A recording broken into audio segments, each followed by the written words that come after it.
Assalamualaikum warahmatullahi wabarakatuh. Waalaikumsalam warahmatullahi wabarakatuh. Bapak-bapak, ibu-ibu, saudara-saudara kaum muslimin rahimakumullah.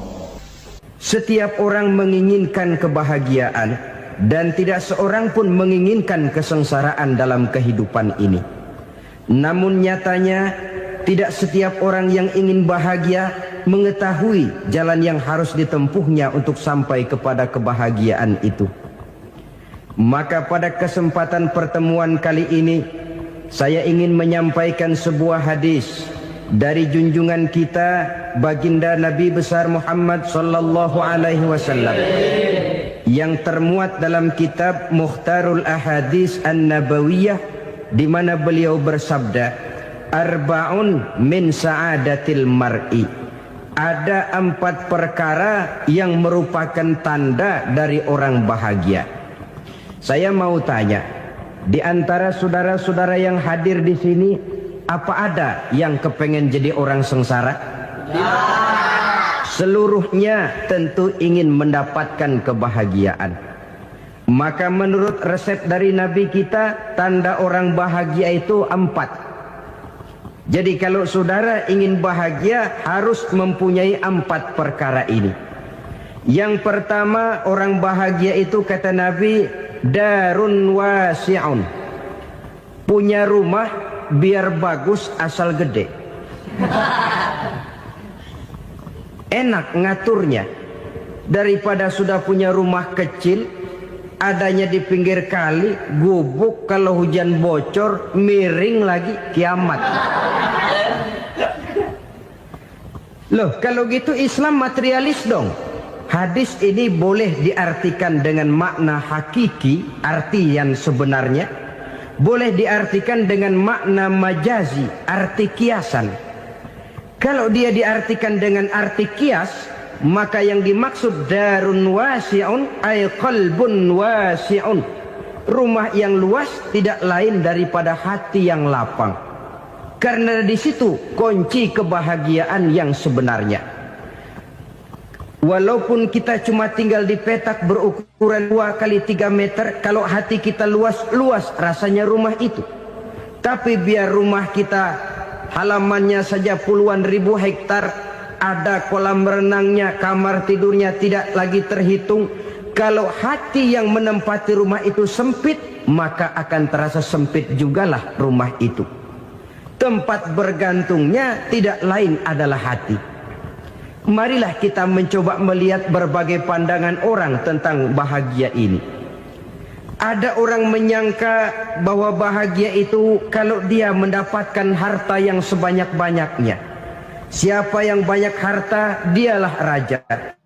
Apa yang dia mau, seluruhnya bisa dibeli. Keamanannya, dia bisa menyewa petugas. Seluruh fasilitas untuk menyenangkan kehidupannya bisa dibeli. Pendeknya, hartalah segala-galanya dalam kehidupan. Sampai ada pepatah mengatakan, Innad darahima fil amakini kulliha taksur rijala mahabatan wa jalala. Sesungguhnya harta, dinar, dirham, uang di mana-mana selalu bikin hebat orang yang memilikinya. Coba lihat, orang yang punya duit sama yang enggak punya duit, jangan gaya hidupnya, gaya jalannya aja lain. Wahia lisanun liman arada fasahatan, wahia silahun liman arada qitala. Uang adalah senjata yang paling ampuh bagi orang yang mau pergi perang, dan lidah yang paling fasih bagi orang yang mau bicara. Kalau bicara dengan lidah macet, cobalah bicara dengan harta, lancar. Sampai ada pepatah demikian, segalanya bisa diatur dengan harta.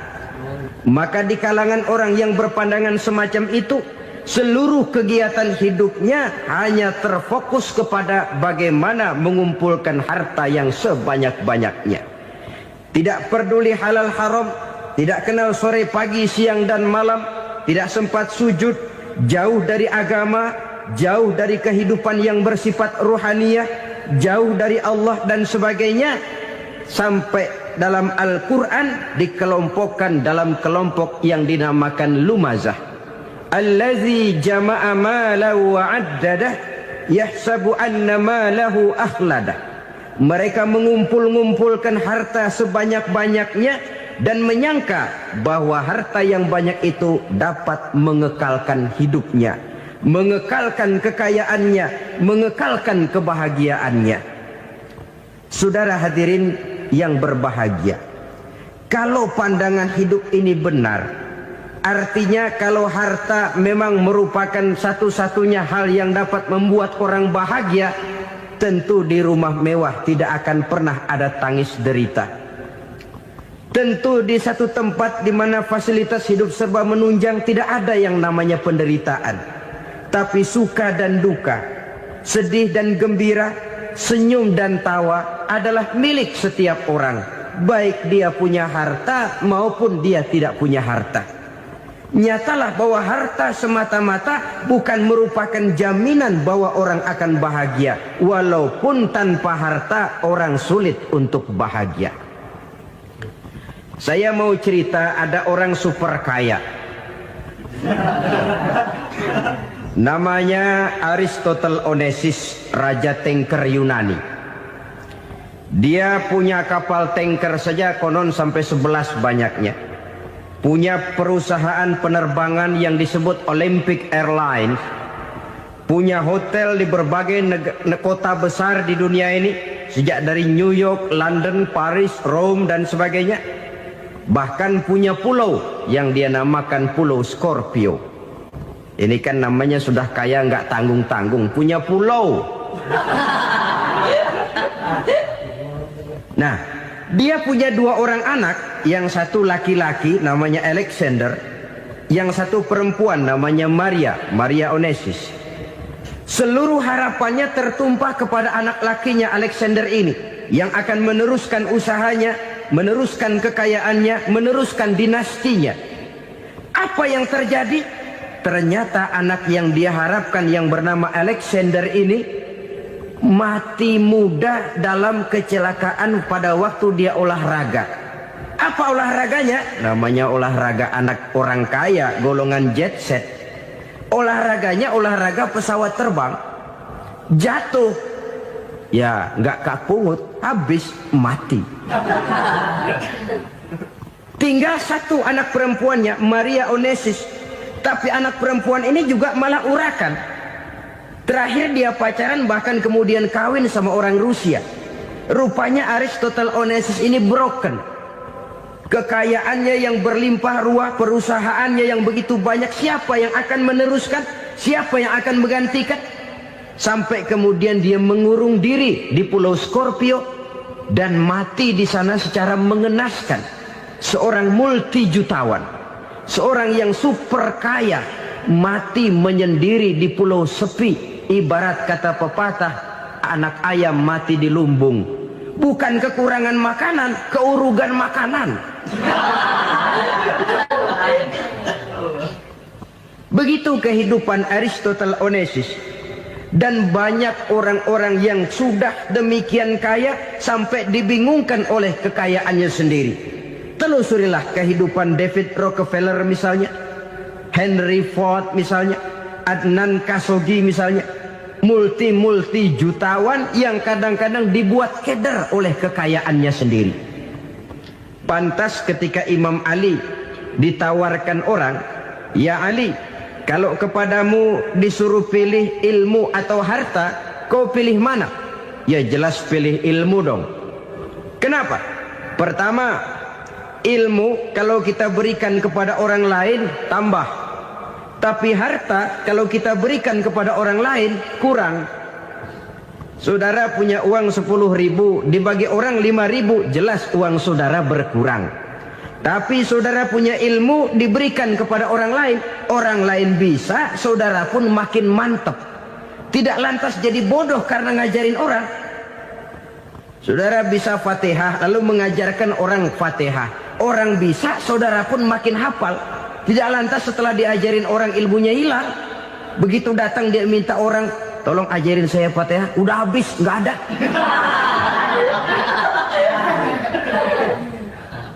Yang kedua kata Imam Ali, ilmu menjaga kita. Kalau harta, kita yang harus jaga. Makin banyak ilmu, makin terpelihara diri seharusnya. Tetapi makin banyak harta, makin bingung kita jaganya. Sampai kadang-kadang kalau perlu seluruh keliling rumah dipasangi alarm. Belum cukup disewakan anjing besar-besar, pasang di depan pintu, awas anjing galak.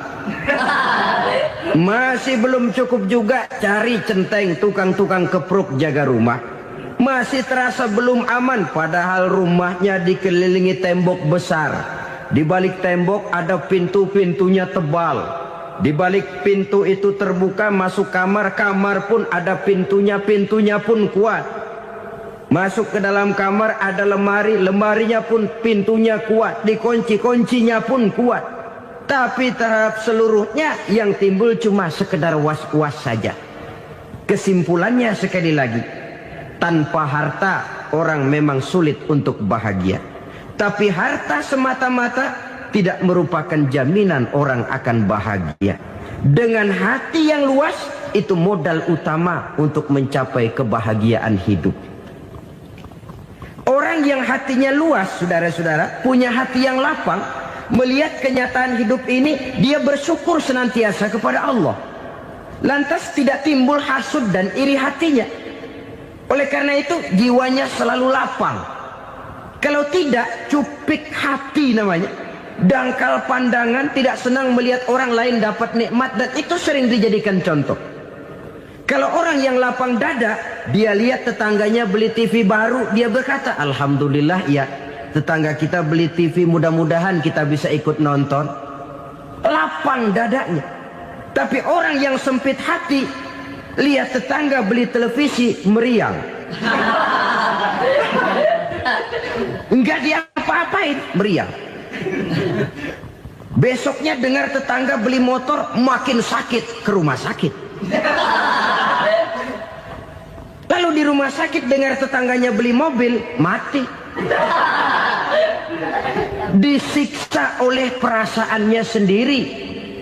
Orang kalau hati sudah sempit dalam hidup, kemanapun dia pergi, sempit rasanya medan kehidupannya. Kemudian kita melihat juga ada orang yang menilai bahwa bahagia itu katanya kalau punya kedudukan yang tinggi, pangkat yang agung, wibawa yang besar. Mungkin betul, tapi mungkin juga tidak.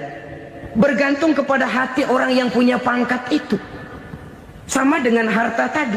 Harta akan membawa bahagia kalau dia jatuh ke tangan orang yang berhati lapang. Tapi harta akan jadi bencana kalau jatuh ke tangan hati orang yang sempit. Pangkat akan membawa bahaya kalau jatuh di tangan hati orang yang sempit. Lebih dari itu, kenyataan mengajarkan kepada kita bahwa ternyata pangkat dan jabatan tidak selamanya memberikan kebahagiaan dalam kehidupan. Bahkan resikonya kelewat besar. Beberapa bukti kita bisa ambil dari para pemimpin dunia yang menjadi korban lantaran pangkat dan jabatan yang disandangnya. Saudara ingat Presiden Abraham Lincoln dan John Kennedy dari Amerika? Dibunuh orang.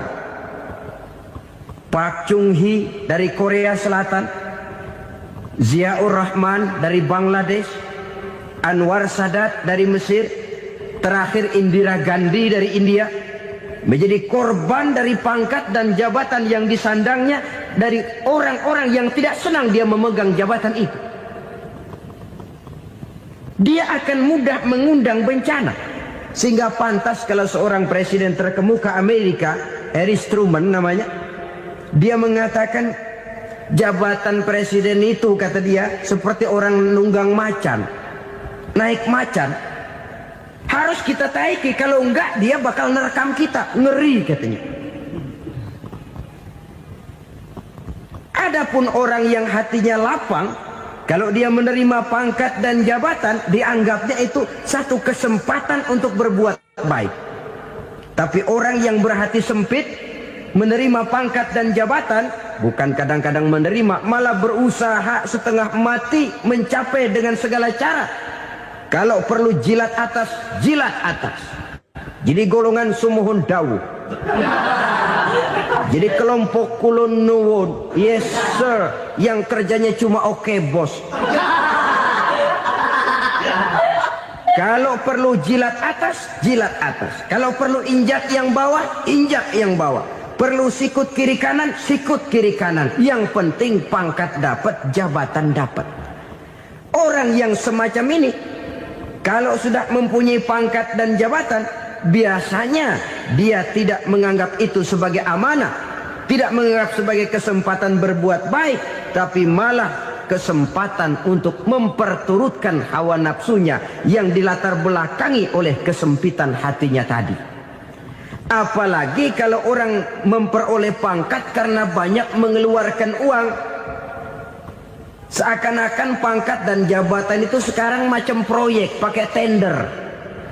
Siapa yang berani bayar segini naik, nggak berani minggir. Padahal logikanya, kalau orang mencapai satu jabatan karena banyak mengeluarkan uang, hampir bisa dipastikan bahwa setelah jabatan itu dia pegang, langkah pertama yang akan dilakukannya ialah berusaha bagaimana uang yang dia keluarkan supaya kembali. Ya paling kurang pulang modal dulu dong.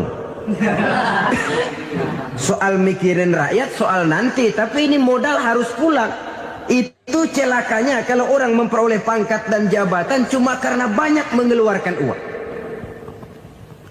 Jarang orang yang mempunyai keyakinan dan pandangan bahwa pangkat dan jabatan merupakan amanah.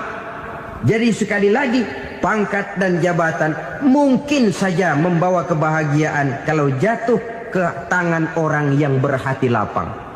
Tapi bisa jadi bencana kalau dia jatuh ke tangan orang yang mempunyai hati yang sempit. Dan lagi-lagi stresnya hati yang lapang. Lalu sebagian orang, saudara, ada yang berpandangan katanya bahagia itu kalau jadi orang terkenal, mempunyai popularitas, menjadi idola di kalangan remaja, di kalangan orang tua, di segala lapisan masyarakat. Padahal makin populer orang makin terikat dia. Ya kalau macam kita ini kan nggak punya nama, nggak populer, tengah malam buta mau nongkrong di warung Tegal aman. Tapi pangkat, jabatan, kedudukan, popularitas menyebabkan kita diikat dengan berbagai macam peraturan. Cuma mandi sama ke WC saja yang nggak dikawal.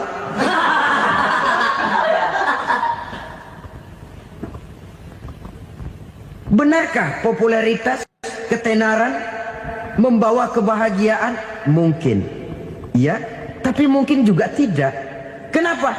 Banyak orang-orang populer yang mengakhiri hidupnya secara tragis. Kita ambil beberapa nama. Di Amerika tahun 60-an ada bintang seksi paling terkenal yang dijuluki sex bomb. Bom seks. Sampai sekarang jadi legenda, namanya Marilyn Monroe. Singkatan dobelnya itu inisialnya MM, Marilyn Monroe. Terkenal, top, sampai dia mati tahun 62. Namanya sekarang masih saja dibicarakan orang. Kenapa dia bunuh diri? Tidak punya hartakah dia? Banyak. Kurang populerkah dia? Seluruh dunia mengenalnya. Sejak rakyat kecil sampai pejabat tinggi dia punya hubungan. Kenapa? Jenuh.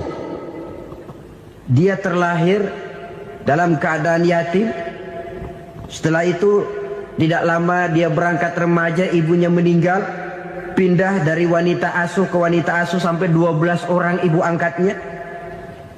Dan kekecewaan yang paling parah, setiap laki-laki yang dekat dengannya hanya seperti kapal berlabuh. Datang dan pergi silih berganti. Padahal dia merindukan seseorang yang bisa melindungi hidupnya. Dia rindukan itu dan dia tidak pernah menemukan. Itu yang akhirnya menyebabkan dia minum pil tidur kelewat dosis, minum obat tidur kebanyakan, ya tidur terus sampai sekarang.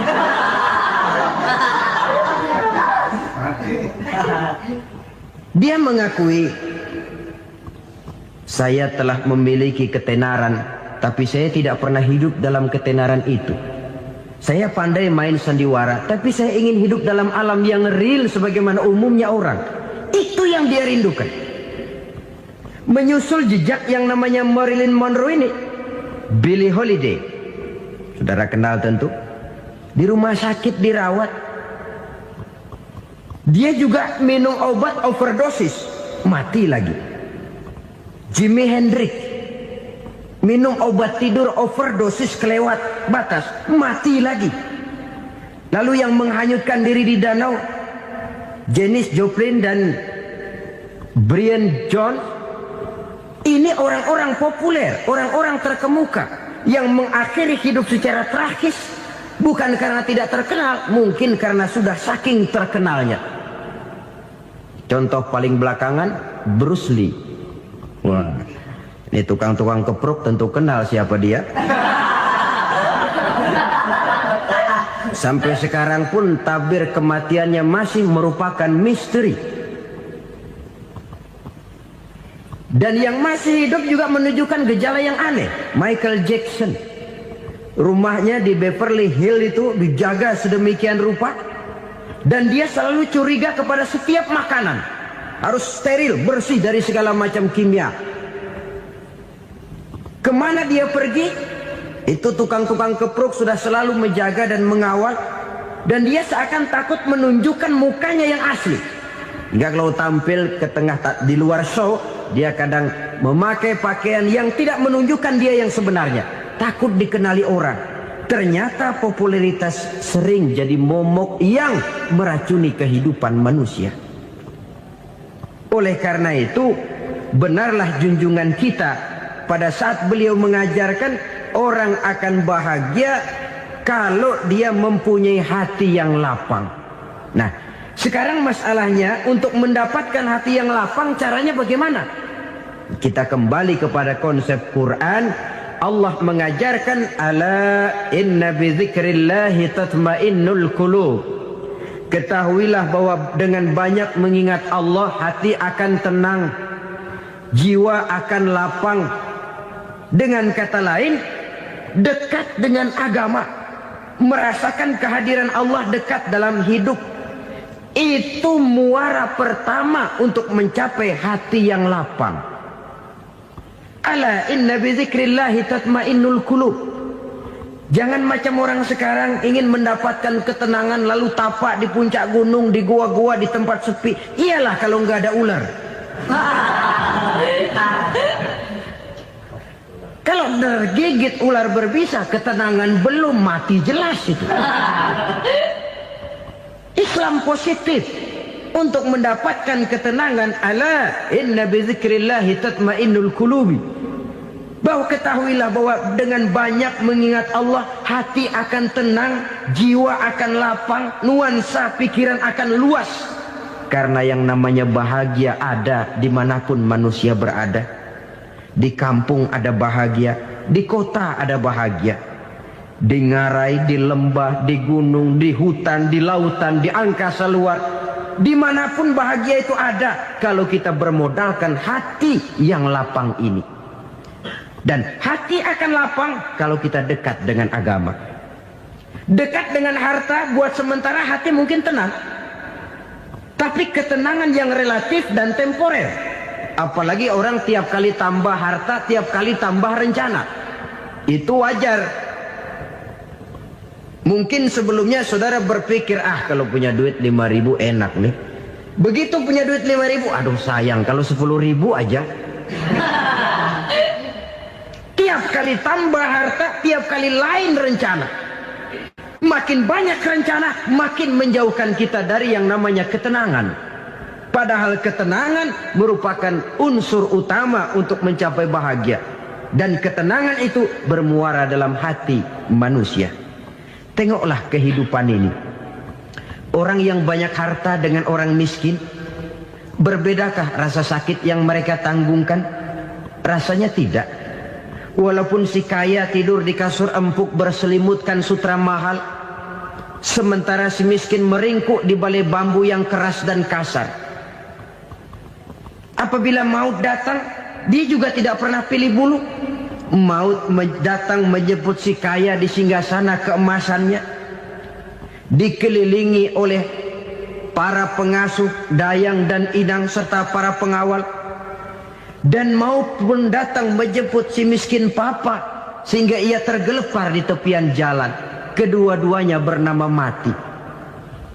Kalau nyata bahwa sakit yang ditanggung si kaya tidak beda dengan sakit yang ditanggung si miskin, bukan harta semata yang membuat orang bahagia.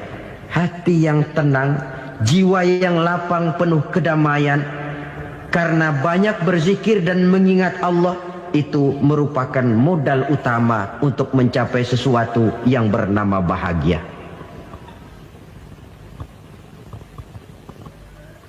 Saudara hadirin yang saya hormati, inilah yang pertama dari 4 ciri yang digambarkan oleh Nabi tentang tanda-tanda orang bahagia.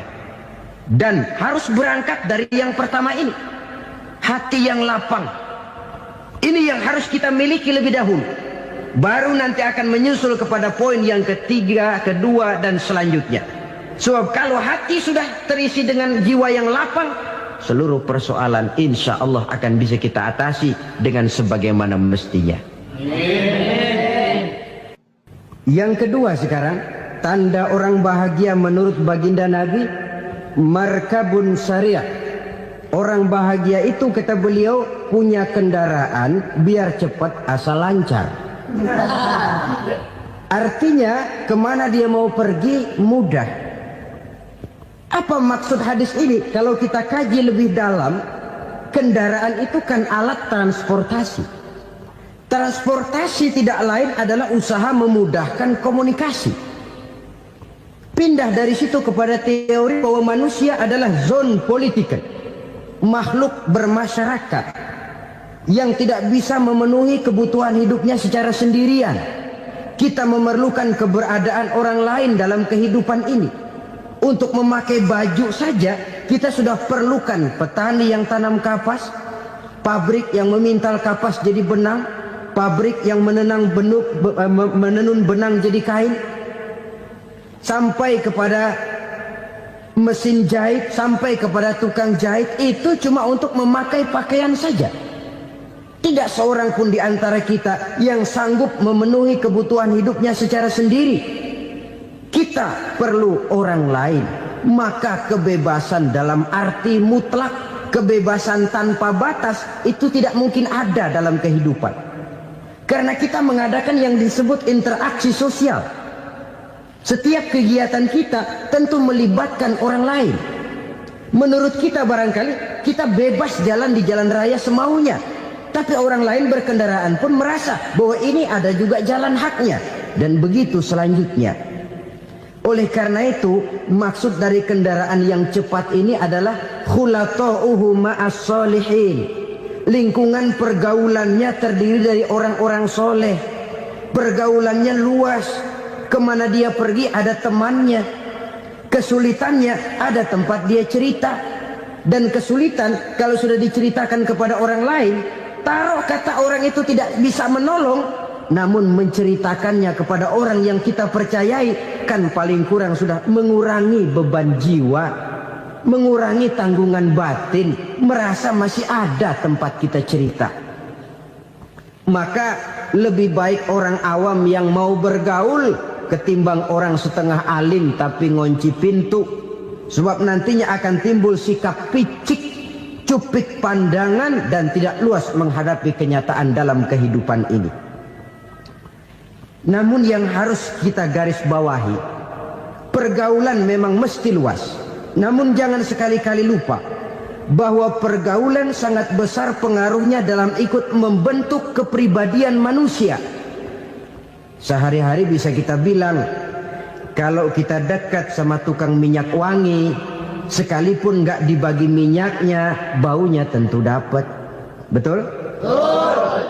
Tapi dekat sama tukang elas, walaupun nggak kena apinya, asapnya mesti kena.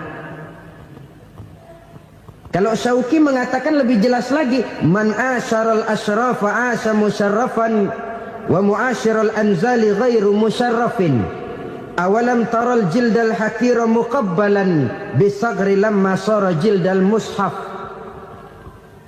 Siapa yang bergaul dengan orang mulia, dia bakal ikut menjadi mulia. Tapi siapa yang berteman dengan orang hina, dia tidak bakal ikut menjadi mulia.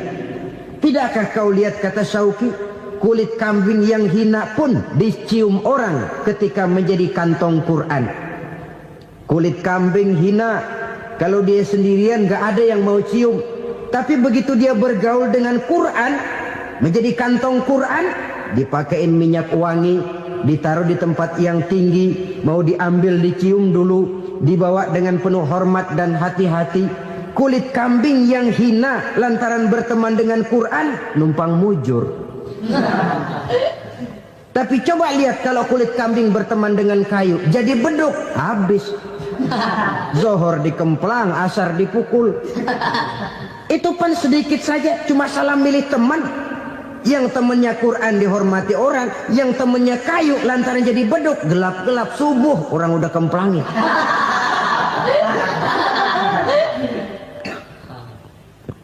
Maka terutama kepada adik-adik remaja yang masih mencari identitas diri, yang ibarat kaset masih kaset kosong, mudah diisi oleh apapun, pandai-pandailah memilih teman dalam bergaul.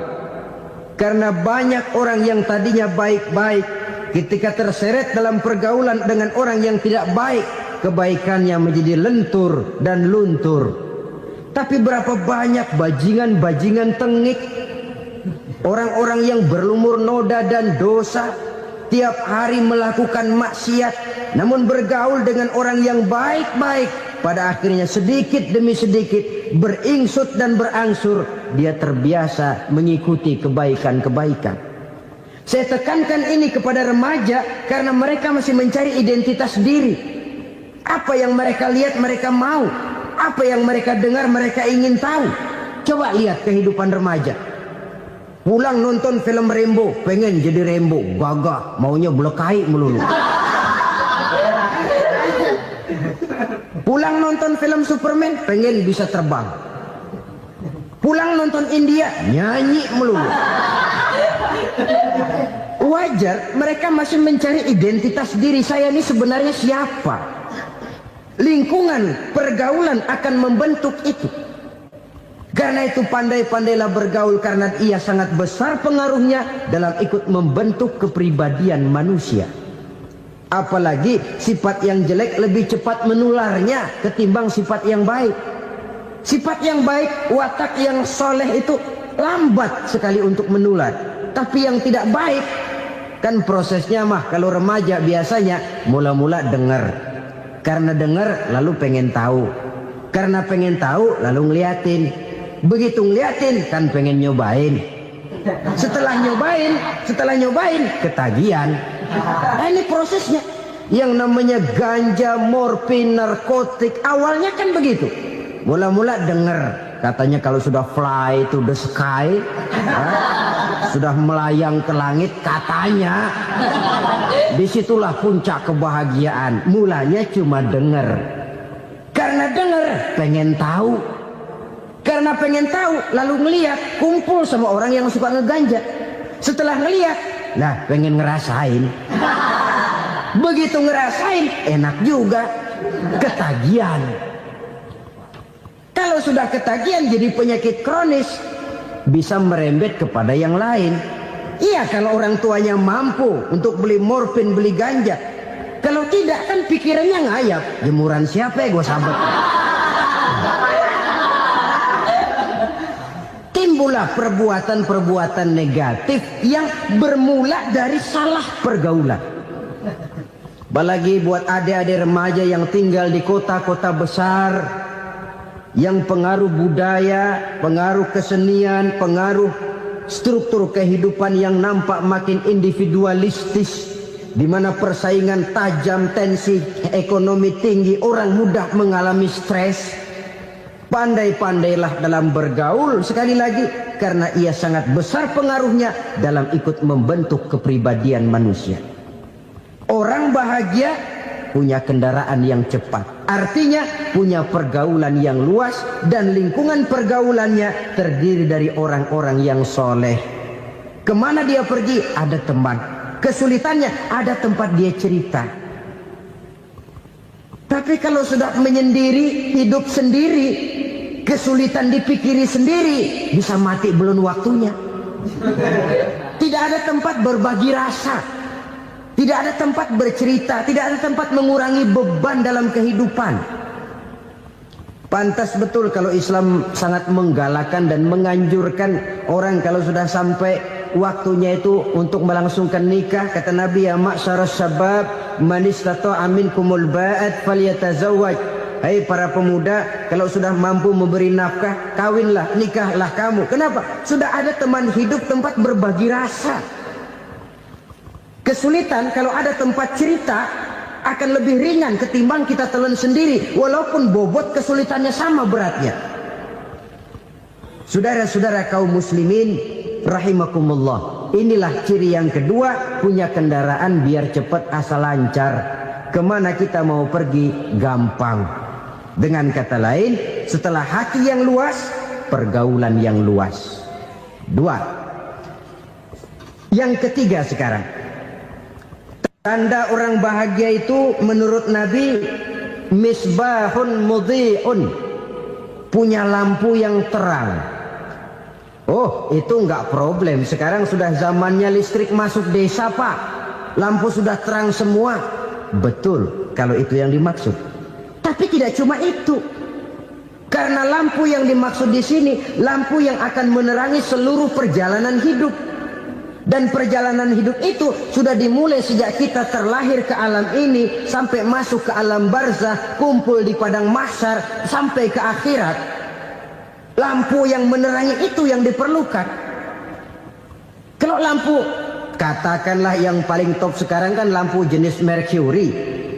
Taruhlah itu di rumah kita, dia cuma menerangi rumah kita, menerangi hati pun tidak sanggup.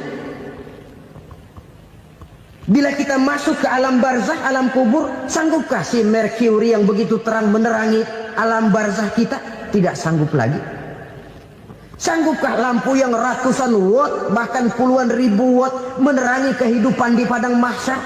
Tidak akan sanggup lagi. Kalau demikian, yang dimaksud lampu yang terang di sini apa? Tidak lain amal soleh, kebajikan yang kita lakukan dalam hidup. Itu yang akan jadi lampu penerang. Di dunia nama kita akan terang. Jasad kita boleh hancur terkubur tanah, tapi nama kita akan dikenang orang. Begitulah kalau orang meninggalkan kebajikan dalam hidup seperti sekarang. Ribuan orang tiap saat berziarah ke kubur Imam Syafi'i, ke kubur Imam Malik, ke kubur Imam Ghazali, ke kubur orang yang baik-baik, orang yang soleh-soleh. Kebajikannya yang ditinggalkan, yang mengukir namanya dengan tinta emas. Sehingga saudara sudah terbaring di alam kubur, orang lewat, Allah, ini kuburannya Fulan bin Fulan, dulu ini kebaikannya Masya Allah, saya ikut merasakan. Mari kita mampir sebentar, kita Fatihah. Mohon disampaikan Allah pahalanya kepada almarhum. Al-Fatihah. Itu kalau orang baik-baik. Lalu saudara tanya, Pak, orang mati dikirimin Fatihah apa nyampe pahalanya? Saya jawab, kalau saudara nggak percaya, mati dulu dah. Nanti saya Fatihain, tungguin di sana. Umpama nggak sampai, balik lagi kemari. Sekarang ini kan maunya otak-otakan saja. Kalau nggak masuk otak, nggak percaya. Padahal alam gaib itu nggak bisa diotak-otakin. Sama saja dengan saudara pernah dengar cerita kapal Tampu Mas tenggelam kan? Pernah nggak? Di mana? Di Laut Masalembo. Begitu ke Tampu Mas tenggelam, ratusan penumpang itu terjun ke laut, dipermainkan gelombang, berjuang menghadapi maut itu. Orang lagi timbul tenggelam di lautan, dihantam ombak, kita tengokin pakai helikopter. Pak, lagi timbul tenggelam ya? Iya, tolongin. Jangan khawatir Pak nih, saya kirim intan Pak, harganya 10 juta. Kira-kira orang yang timbul tenggelam di laut seneng nggak? Tidak. Kan mahal toh intan 10 juta. Kenapa dia nggak senang? Karena intan 10 juta dalam kondisi seperti itu tidak sanggup menyelamatkan dia. Dia akan girang kalau dikirimin ban mobil bekas, dikirimin papan terentang atau bambu. Intan yang 10 juta dia nggak girang. Ban mobil bekas yang 1000 perak, tuh pegang, itu yang dia girang betul. Inilah sebabnya Nabi berkata, mal mayyitu fi qabrihi illa kal ghariqil mutaghawwis. Orang yang meninggal di alam kuburnya seperti orang timbul tenggelam di lautan. Yantaziru da'watan min ahli, menunggu doa dari keluarganya yang masih hidup. Duh, bapak saya sudah meninggal, saya sayang benar sama dia. Kirimin kulkas ke kuburannya Itu sama saja dengan tadi orang tenggelam di lautan dikirimi intan yang harganya 10 juta, ndak sampai. Begitulah kalau kebajikan yang kita tinggalkan dalam hidup, sudah mati pun kubur kita masih diziarahi orang. Tapi kalau jahat yang kita tinggalkan, boro-boro lah orang mau doa lewat dekat kuburan kita juga serem. Tuh bajingan no, dulu mati dipendem di situ tuh. Jangan lewat situ, ntar kesurupan, jangan. Lewat saja orang ngeri. Konon lagi membacakan Fatihah dan mengirimkan doa. Hidup pada hakikatnya adalah kesempatan untuk berbuat baik. Maka sekali kesempatan itu diberikan, manfaatkan dengan sebaiknya. Sebab kesempatan kedua tidak akan pernah ada. Kesempatan berbuat baik di sini, di akhirat sudah pembalasan namanya. Sekali kesempatan itu dicabut, dia tidak akan pernah dikembalikan lagi. Kata Iqbal, hidup tidak mundur ke belakang, Bung. Berhenti diinjak orang, mundur hancur. Tidak ada kata mundur dalam hidup ini. Berhenti diinjak orang, mundur kecebur. Tidak ada kata lain. Harus maju dalam kehidupan, dalam artian yang positif. Hidup adalah kesempatan untuk mengumpulkan kebajikan yang sebanyak-banyaknya. Di situ nilai daripada manusia. Sekarang ini memang nggak kelihatan kok, orang yang banyak pahala sama yang banyak dosa nggak kelihatan kok. Barangkali kalau habis bikin dosa palanya pada benjol, mungkin orang takut sama dosa. Tapi sekarang sama saja, orang yang banyak dosa dengan yang nggak banyak dosa jalan bareng dari belakang, sama, nggak kelihatan beda. Tapi ada waktunya di mana pahala memegang peranan, di mana dosa diperlihatkan. Sama saja kalau kita bawa mobil siang, lampu kan nggak begitu berfungsi. Apa lalu bilang, alah ini lampu berat-beratin, copot-copotin aja dah. Tidak perlu begitu. Kenapa? Pada suatu saat malam senja akan datang. Bila matahari terbenam, senja pun datang, gelap mulai merayap, disitulah baru terasa perlunya lampu. Pahala begitu.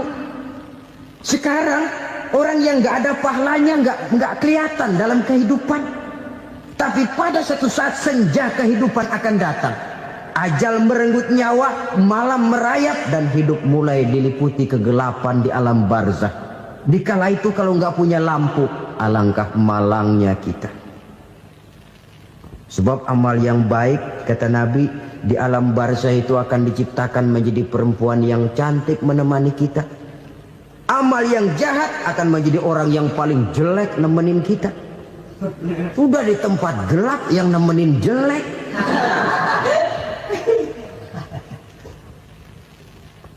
Kaum muslimin rahimakumullah. Kalau demikian masalahnya, tergantunglah kita pandai memanfaatkan waktu. Al-waktu kasayf, waktu itu cepat sekali. Yang namanya waktu itu tahu-tahu. Tahu-tahu udah tahun 87. Tahu-tahu udah begitu. Tahu-tahu yang kemarin anak-anak, sekarang udah pada punya anak. Tahu-tahu saja itu. Begitu cepat waktu berlalu. Kalau tidaklah pandai kita memanfaatkannya, akan rugi kita.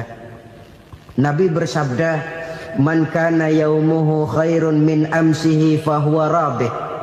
Barang siapa yang hari ini lebih baik daripada hari kemarin, itu orang untung. Hari ini lebih baik daripada kemarin. Bulan ini lebih baik dari bulan kemarin. Tahun ini lebih baik dari tahun kemarin. Itu orang yang beruntung. Tahun kemarin sembahyangnya maghrib doang, sekarang udah tambah isya. Tahun kemarin cuman Idul Fitri aja ngancem bener. Sekarang udah tambah Jumat. Lalu tambah lagi maghrib, tambah lagi isya, dan selanjutnya. Hari ini lebih baik daripada kemarin. Itu orang yang beruntung. Wa man kana yaumuhu mislu amsihi fahuwa khasir.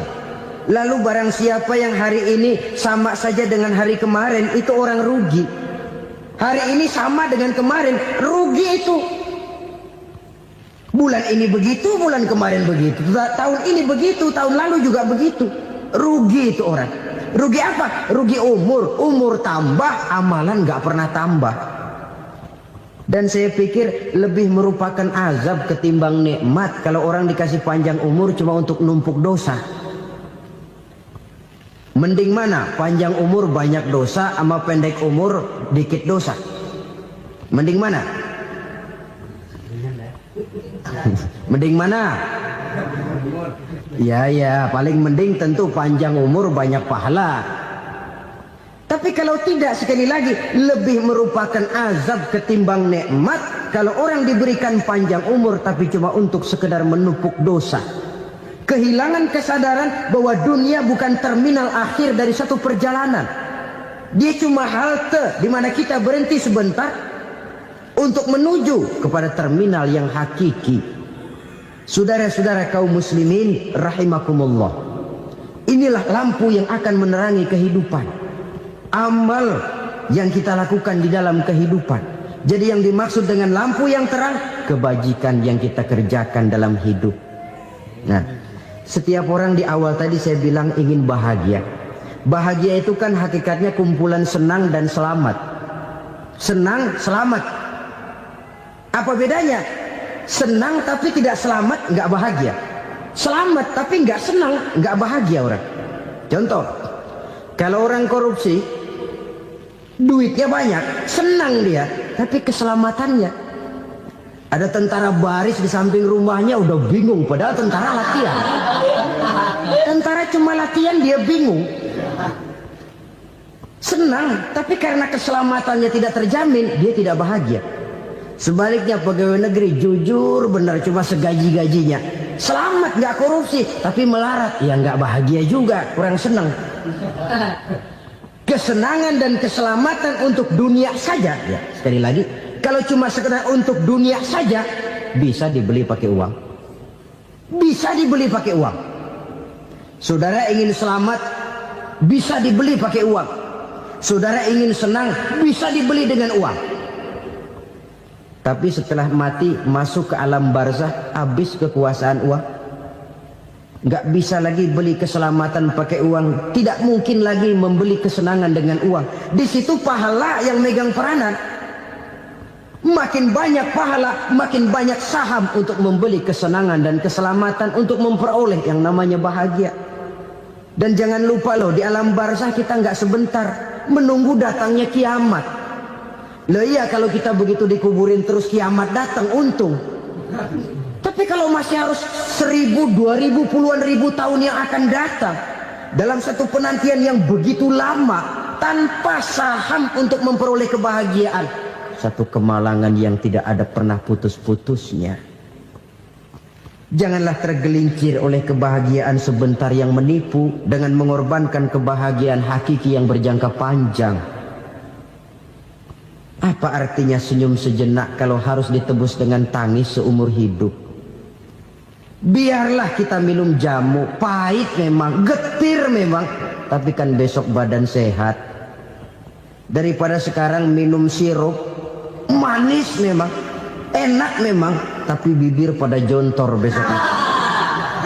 Sirawan, batuk, nggak karu-karuan. Banyak orang tertipu oleh kesenangan yang sebentar, Padahal laisa kullu ma yalma'u zahaban. Belum tentu semua yang berkilat itu emas. Belum tentu semua yang gemerlap itu intan.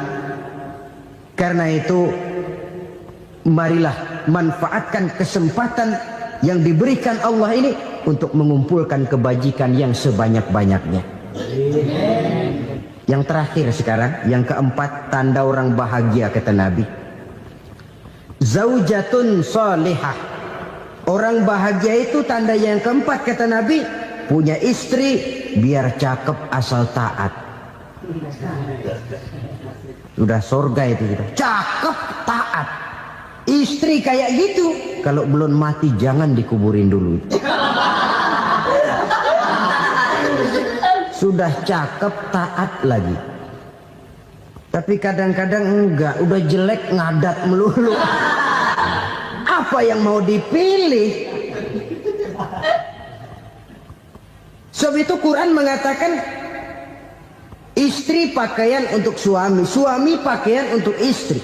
Kenapa suami istri diibaratkan pakaian? Alangkah tingginya gaya bahasa Quran ini. Suami istri teman hidup, hidup perjalanan panjang. Sejak kita dalam rahim sudah ada hidup kan di sini. Sampai ke alam dunia, masuk ke alam barzah, kumpul di padang mahsyar, sampai menuju akhirat, itu perjalanan hidup.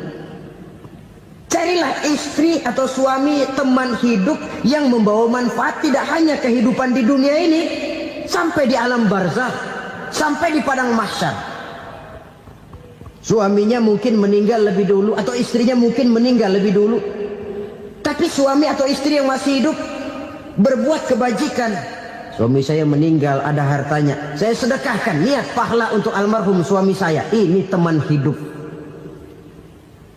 Tidak dibatasi dan tidak bisa dipisahkan oleh maut sekalipun.